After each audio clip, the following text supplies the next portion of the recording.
Senado aprova 4 propostas para apoio às mulheres. Segue para a Câmara dos Deputados projeto que permite acúmulo de créditos de celular não utilizados. E Comissão de Assuntos Econômicos debate nesta manhã o comércio clandestino de pneus. Bom dia, hoje é quinta-feira, 11 de agosto, e o Senado Notícias está no ar.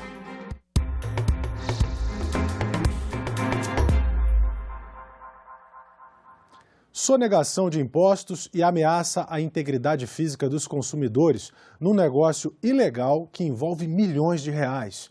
O comércio clandestino de pneus será debatido daqui a pouco, a partir das 9 horas da manhã, hora de Brasília, na Comissão de Assuntos Econômicos do Senado. A segurança de milhões de passageiros de veículos automotores depende da qualidade dos pneus. Todo cuidado é pouco. Será mesmo? Enquanto as revendedoras regularizadas pagam impostos e geram postos de trabalho, um mercado paralelo atua fora de controle, sem emissão de documento fiscal. A venda direta de pneus dos fabricantes para os transportadores sem passar pelas revendedoras abre uma brecha para a sonegação fiscal e gera severos prejuízos para o setor pneumático em geral. As denúncias encaminhadas à CAI dão conta de que cerca de 100 lojas já foram fechadas com a demissão de 1.000 funcionários. A fraude se dá de várias formas. Transportadores compram pneus em quantidade muito maior que o necessário, revendendo o excedente por valores abaixo do mercado. Pneus com pouco tempo de uso são declarados como sucatas. Venda de novos casada com reformas em empresas de recapagens. Para fechar o cerco contra essa atividade ilegal, a Comissão de Assuntos Econômicos convidou representantes do setor para uma audiência pública na quarta-feira, 11 de agosto. A venda direta ao transportador para uso e consumo é perfeitamente legal. Está correto, porém, quando se vende muito além do que se consome, você está dando a chance ao transportador de fazer um mercado paralelo desses pneus que ele compra mais. Temos que encontrar uma solução, porque é uma evasão fiscal federal e estadual que está acontecendo. A pauta feminina teve destaque em sessão plenária na tarde desta quarta-feira. Foram aprovados 4 projetos que têm relação com a saúde da mulher e o reconhecimento da importância delas. Os senadores aprovaram projetos da pauta feminina em comemoração aos 16 anos da Lei Maria da Penha, completados no último dia 7. Uma das propostas diminui de 25 para 21 anos a idade mínima para a autorização da esterilização voluntária. Permite que o procedimento seja feito logo após o parto e determina a oferta de métodos anticoncepcionais no prazo máximo de 30 dias.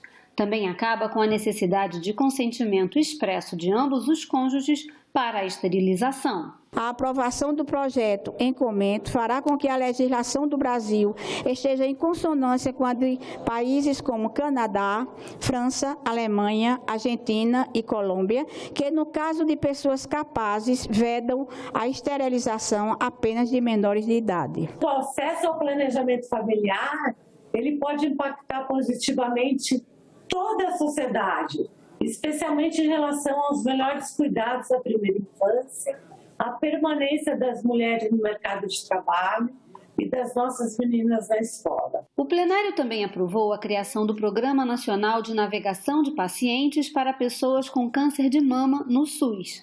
A navegação é o acompanhamento dos casos de suspeita ou de confirmação da doença, prestando orientações a cada paciente. O objetivo do programa é aumentar a rapidez no diagnóstico e o início do tratamento. Os objetivos do programa são remover barreiras rapidamente, reduzir desigualdades no sistema de saúde, fornecer informações de qualidade em tempo hábil, resolver os problemas dos pacientes de forma colaborativa, aumentar o acesso aos recursos disponíveis, descobrir as potencialidades locais e regionais, promover a tomada de decisão consciente, utilizar os recursos da instituição e da comunidade complementar através do serviço de apoio, facilitar o processo de vivência do câncer e melhorar a qualidade de vida dos pacientes. Os senadores ainda aprovaram nesta quarta-feira a criação da campanha Agosto Lilás, simbolizando o mês de proteção à mulher. A intenção da campanha é conscientizar a população pelo fim da violência contra a mulher. Entendemos também que o combate à violência contra a mulher deve ser uma premissa de todos nós e uma ação transversal, não apenas de um órgão, não apenas de uma secretaria, não apenas de um poder, mas de todos os poderes no sentido de trazer a proteção de nossas mulheres. As operadoras de telecomunicações foram assunto da Comissão de Ciência, Tecnologia, Inovação e Comunicação e Informática. Os parlamentares aprovaram mudanças nos planos de franquias e necessidade de utilização do código de operadora para ligações de longa distância. Sabe aquele plano que você contrata com a operadora de telefonia e que prevê uma franquia de minutos de chamadas, de quantidade de mensagens de texto e também de navegação na internet? Pois é. Se você não usa toda essa franquia no mesmo mês, você perde. O que o projeto aprovado prevê é que esse saldo possa ser acumulado e utilizado posteriormente. A abusividade se manifesta na desigualdade de tratamento presente nas relações entre os usuários e as empresas de telecomunicações, conforme destacado pelo autor do projeto. Quando o usuário extrapola o limite mensal controlado, ele é obrigado a adquirir pacotes adicionais. Por outro lado, quando o consumidor não utiliza integralmente a quantidade contratada, ele perde o direito de utilizar os saldos no futuro. Um outro projeto aprovado é o que extingue o Código de Seleção das Operadoras de Telefonia de Longa Distância. Esse código foi instituído em 1999 para estimular a competição entre as operadoras. Mas, segundo o autor da proposta, senador Jean Paul Prates, atualmente esse código representa apenas um encargo regulatório que aumenta os custos do serviço. Não faz mais sentido nenhum e, obviamente, só a gente faz é incorrer em erro quando vai ligar ou quando tem um plano antigo. Quando mudou de plano e usava um código antigo e registrou os números, você acaba ligando para uma operadora que você não tem contrato. E isso encarece muito a conta e, obviamente, alguma coisa inadvertido, né? A pessoa não faz porque quer. Aquela razão inicial de você ter a liberdade de escolher por onde quer ligar não faz sentido, porque hoje você tem os pacotes, você tem os contratos e esses contratos, inclusive, têm fidelidade pelo financiamento, às vezes, até do próprio aparelho. Então não tem sentido você querer fazer uma ligação por uma operadora B se você tem um plano com a operadora A. E se você faz, normalmente você paga bem mais caro.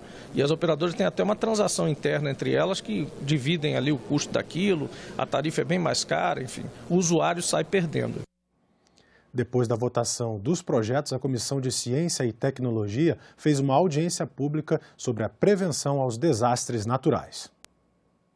Os desastres naturais no Brasil, como as chuvas intensas que provocam deslizamentos de encostas e cheias dos rios, têm causado tragédias que muitas vezes poderiam ter sido evitadas com um sistema de prevenção eficiente. Em audiência pública, a Comissão de Ciência e Tecnologia debateu o monitoramento do clima para a prevenção dos desastres naturais em áreas urbanas e turísticas. A representante do Ministério da Ciência e Tecnologia apresentou um novo sistema já desenvolvido para monitorar o clima.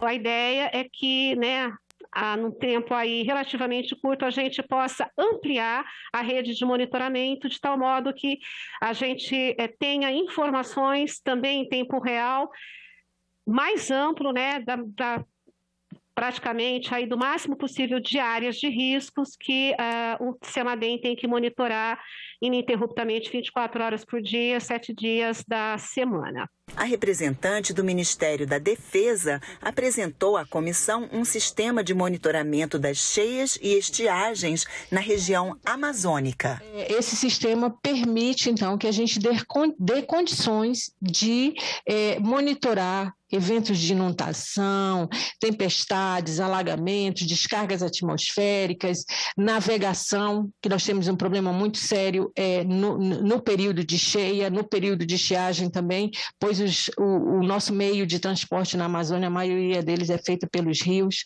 então nós temos alguns problemas oriundos desses eventos extremos, o isolamento das comunidades, a problemática com os reservatórios, com as hidrelétricas. Então, esse sistema olhou todos toda essa problemática e tenta colocar para o usuário uma condição de monitorar esses eventos. A gente vê a necessidade, né, e a importância da utilização desses instrumentos de pontas aliados a tecnologias de rastreamento, né, para auxiliar nesse monitoramento, diagnóstico e modelagem. Né? Então, a gente viu todas as apresentações mostraram essa necessidade, né, do uso das tecnologias. A situação das comunidades quilombolas foi o assunto em debate na audiência pública da Comissão de Direitos Humanos do Senado nesta quarta-feira. A Constituição de 1988 os reconheceu, a eles e a seus territórios.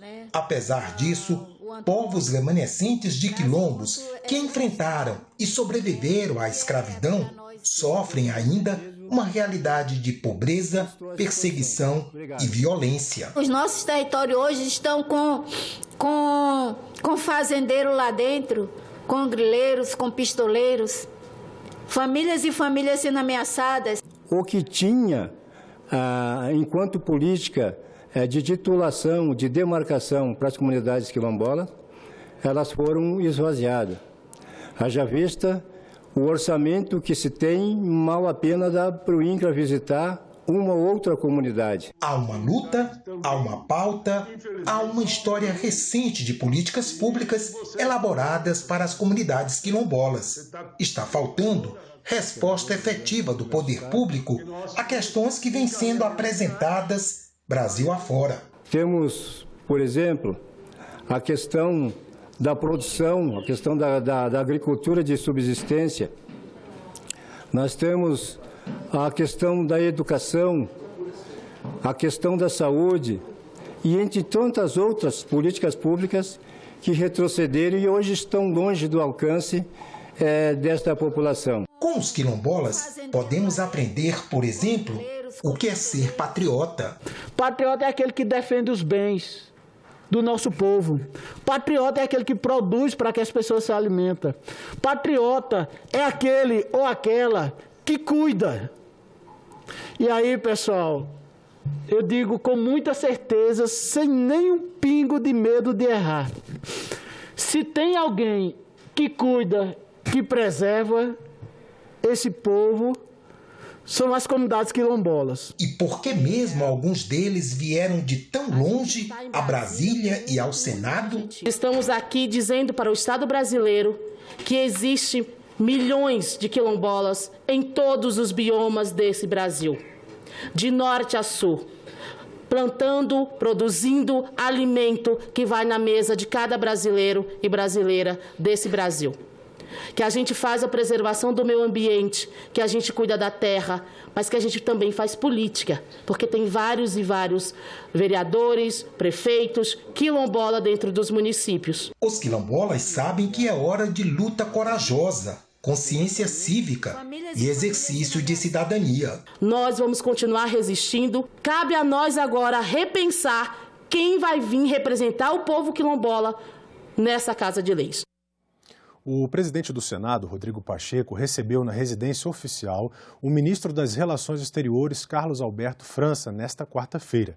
Eles conversaram sobre o papel do Senado na colaboração para a política externa brasileira e sobre a programação para a votação dos nomes de embaixadores que vão ser sabatinados. Outro assunto tratado foram os preparativos para as celebrações do bicentenário da independência do Brasil em setembro. E nós ficamos por aqui. Você pode rever as reportagens desta edição na nossa página na internet. É só acessar senado.leg.br/TV. Daqui a pouquinho começam as atividades desta quinta-feira aqui no Senado, uma reunião na Comissão de Assuntos Econômicos que vai ter transmissão ao vivo aqui pela nossa emissora. Obrigado pela sua companhia e continue sintonizado aqui na TV Senado.